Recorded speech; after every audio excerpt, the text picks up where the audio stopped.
Hello, everyone. Welcome to Sullivan and Cromwell's podcast series, S&C Critical Insights. I am Sharon Cohen Levin. I'm a partner in the litigation group and in the firm's criminal defense and investigations group. In particular, I work with financial institutions. What I'll be discussing today is the guidance that federal and state regulators have issued to the institutions they regulate in response to the COVID-19 outbreak.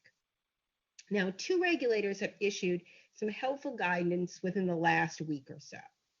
First, I'll discuss the guidance issued by the New York State Department of Financial Services on March 12th, and then I'll speak about FinCEN's guidance that was issued on March 16th this week, which relates to financial institutions' Bank Secrecy Act reporting obligations. So first, turning to the New York State Department of Financial Services guidance. So on March 12, 2020, the Superintendent of New York State Department of Financial Services issued an order granting temporary relief from certain requirements of the New York banking and financial services laws and the related regulations. And this was issued to the regulated entities affected by COVID-19. The superintendent explained in the order that New York State Department of Financial Services, or DFS, was issuing the order to help regulated entities meet their ongoing compliance obligations under the New York banking and financial services laws while trying to manage or deal with the disruptions that are associated with the COVID-19 outbreak, the kind of disruptions that we're all dealing with right now. This is very welcome relief, as I can imagine, for all different institutions that are trying to really deal with this crisis.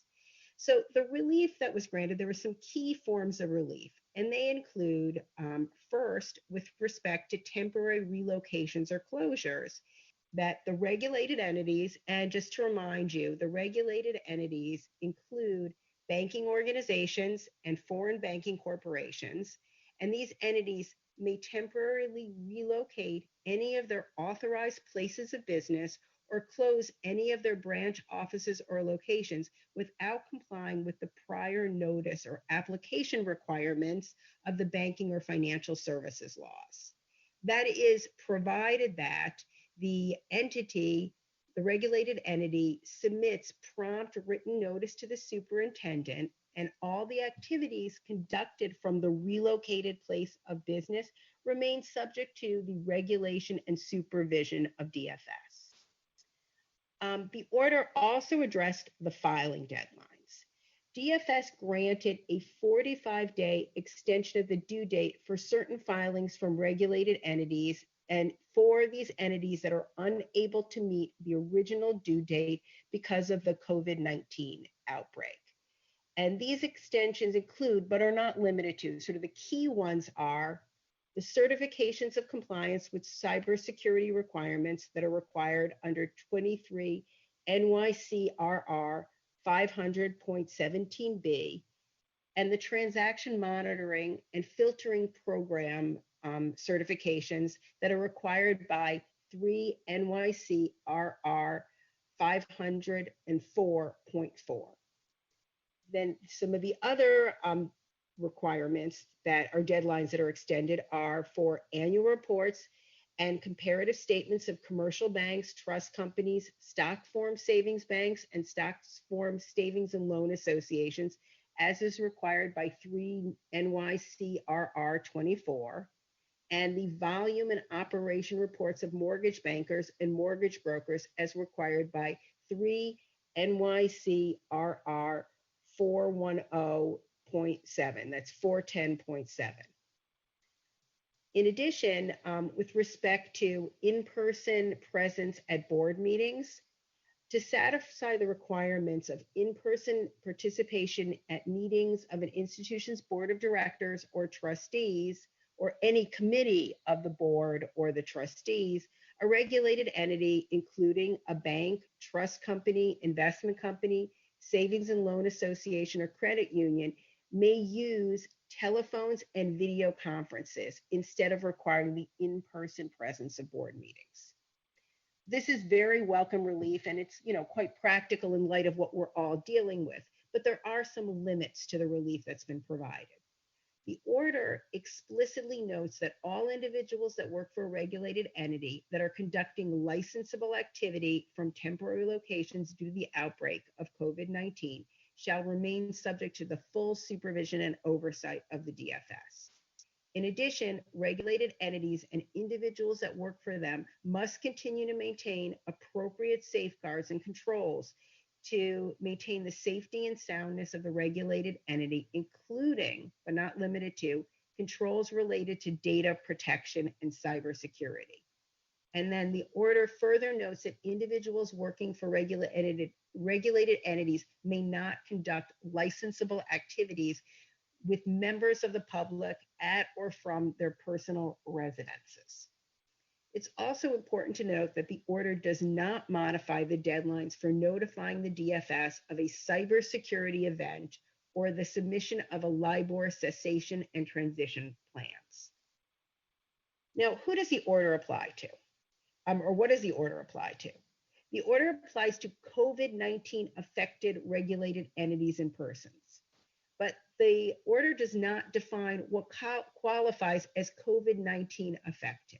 But given the order's relief to regulated entities that have closed or temporarily relocated an authorized business location, and the mention of employees working from their personal residences, the order should be interpreted to apply to a regulated entity that has closed a place of business or instructed its employees to work remotely. In addition, the provision granting a filing extension for certain compliance certifications and reports applies to regulated entities and persons unable to meet filing deadlines due to the outbreak of COVID-19. This broad language should be sufficient to cover regulated entities that are unable to meet the filing deadlines due to a wide variety of issues, including illnesses or absence of employees, delays in the ability to gather information for the purposes of reporting, and delays associated with constrained staffing or technological resources as the regulated entities respond to the COVID-19 outbreak. So this guidance is meant to provide some significant regulatory relief, allowing working remotely for regulated institutions to have personnel working remotely, as well as to allow extensions for required filings. It's very helpful guidance from DFS that hopefully is providing some necessary relief to New York DFS regulated entities who are trying to work through these very, very challenging times. Now, this week, FinCEN, from the Department of Treasury's FinCEN, issued its own guidance. And this applies to an even broader group of financial institutions, as the FinCEN is one of the regulators for all Bank Secrecy Act and AML compliance. And what FinCEN did is it issued guidance this week on March 16th related to reporting under the Bank Secrecy Act. And the guidance encouraged financial institutions to communicate concerns related to the timely filing of reports that are required under the Bank Secrecy Act, or BSA. And FinCEN also identified several patterns of fraudulent transactions that have emerged since the outset of the COVID-19 outbreak. Unfortunately, what I'm sure you all see is in these type of disaster or critical situations that unfortunately you do see fraud patterns emerging, and FinCEN has very helpfully provided some guidance on some of the things to look for. But turning first to the BSA reporting requirements, FinCEN's guidance requests that financial institutions affected by COVID-19 communicate concerns they have related to the institution's ability to timely file reports under the BSA, including suspicious activity reports, SARs, and currency transaction reports, CTRs, to both FinCEN and the institution's functional regulator as soon as practicable. Financial institutions that anticipate delays in their ability to file BSA reports should also contact FinCEN's regulatory support section. The guidance applies to any COVID-19 affected financial institution, but like the DFS order, does not define what qualifies as COVID-19 affected. But it seems likely from the language in their guidance that financial institutions unable to meet the filing deadlines due to illnesses or absence of key employees, delays in the ability to gather information for purposes of reporting, and delays associated with constrained staffing or technological resources should qualify. Financial institutions that believe that the COVID-19 outbreak has hampered their ability to timely file BSA reports, such as SARs and CTRs, should discuss these circumstances when they contact FinCEN.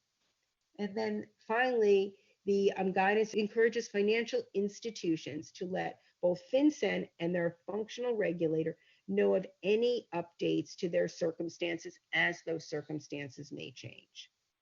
Now, turning to the other subject of the FinCEN guidance, which is the fraudulent transactions, the information that FinCEN has identified in terms of certain fraudulent transaction trends that they've emerged since the COVID-19 outbreak. And this is useful for the purposes of BSA reporting.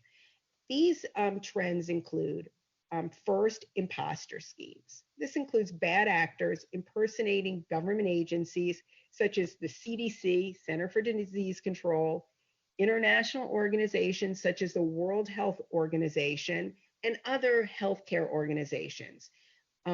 These bad actors impersonate these agencies in order to solicit donations, steal personal information, or distribute malware. The second fraudulent trend that FinCEN has identified is investment scams. And these include promotions that falsely claim that products and services of publicly traded companies can prevent, detect, or cure coronavirus.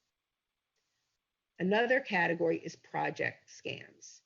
This fraudulent trend covers the sale of unapproved or misbranded products that make false health claims pertaining to COVID-19, including companies that have received public warning letters from the FTC, the Federal Trade Commission, or the Food and Drug Administration, the FDA.